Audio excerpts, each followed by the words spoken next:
Bonjour les amis, j'espère que vous allez bien, que vous passez une bonne semaine. Aujourd'hui c'est Rosh Chodesh Nissan, donc c'est le mois de la délivrance, le mois de la Géoula. Il faut savoir que le mois de Nissan, la traduction, ça veut dire pas seulement le miracle, mais Nissan, ça veut dire mon miracle.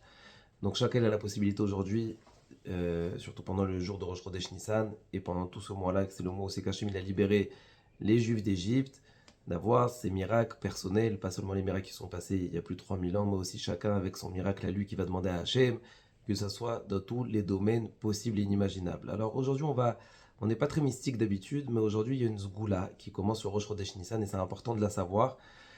C'est une zgoula qui est simple et qui est efficace. C'est une zgoula qui est ramenée dans le Kaf HaChaim, dans Raphaïm Paladji, et aussi une zgoula qui est ramenée dans le Ben Ish Chai. Donc c'est très simple. On sait que le mois de Nissan, Hachem, il a fait sortir les Juifs d'Égypte. Il a sauvé les corps. Alors il faut savoir que chez nous, dans la Torah, on n'a pas seulement le corps, on croit dans le corps qu'Hachem il a créé, mais on croit aussi dans la Neshama. C'est ce qui va habiter le corps, et après 120 ans, c'est ce qui va rester là-haut dans le ciel, donc c'est la Neshama.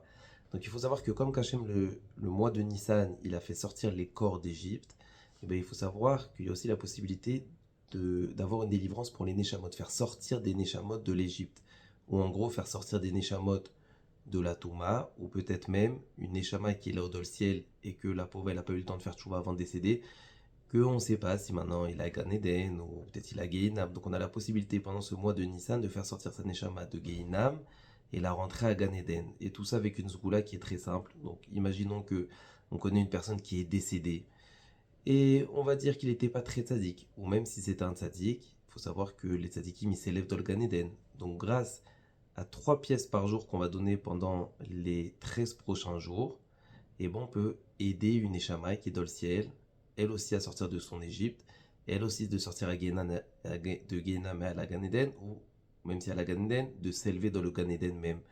Donc c'est très simple, le matin, après la tfila ou pendant toute la journée jusqu'à la nuit, il faut prendre 3 pièces de tzedaka et les mettre de côté, dire ça c'est pour la tzedaka, et c'est les Elul Nishmat, telle et telle personne, on peut donner plusieurs prénoms, et on a la Emouna, comme j'ai dit, on n'est pas des Mekoubalim, on n'est pas des grands kabbalistiques, mais avec notre Emouna, de prendre 3 pièces par jour et les mettre de côté, qu'à la fin, ça va faire un calcul de 39 pièces.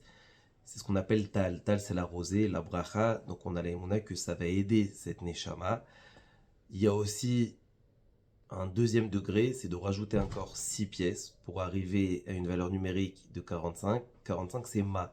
Ma, c'est comme Bema. C'est-à-dire que même si ce monsieur, pendant toute sa vie, s'est comporté comme un animal, il a fait tout ce qu'il voulait, et ben à travers ces 3 pièces qu'on donne par jour, plus 6 à la fin, le dernier jour, on en rajoute 6 en plus, ça fera 45. C'est pas cher payé, la vérité, pour racheter une âme. Et ben, c'est une grande mitzvah. Et il faut savoir une chose, quand maintenant une personne, elle fait du chesed avec quelqu'un qui est décédé, ce qu'on appelle être bien avec quelqu'un qui est déjà mort, on sait qu'il va pas nous rendre en retour. Et ben ça s'appelle chesed chez les maîtres, un vrai chesed. Alors il faut savoir que Hachem, en retour, il nous fait la même chose. Parce que nous, tout ce qu'on peut demander à Hachem, tout ce qu'il va nous donner, on ne pourra pas lui donner en retour. Parce que, on va dire même, quelqu'un va gagner une grosse somme d'argent, il va gagner 100 000 euros. Combien il va donner à Hachem? 10 000. Mais il aura gardé 90 000. Alors c'est vrai qu'il a donné Maaser, mais on ne pourra jamais rendre à Hachem la totalité du bien qu'il nous fait. Il nous donne la santé. Qu'est-ce qu'on peut rendre à Hachem? Rien.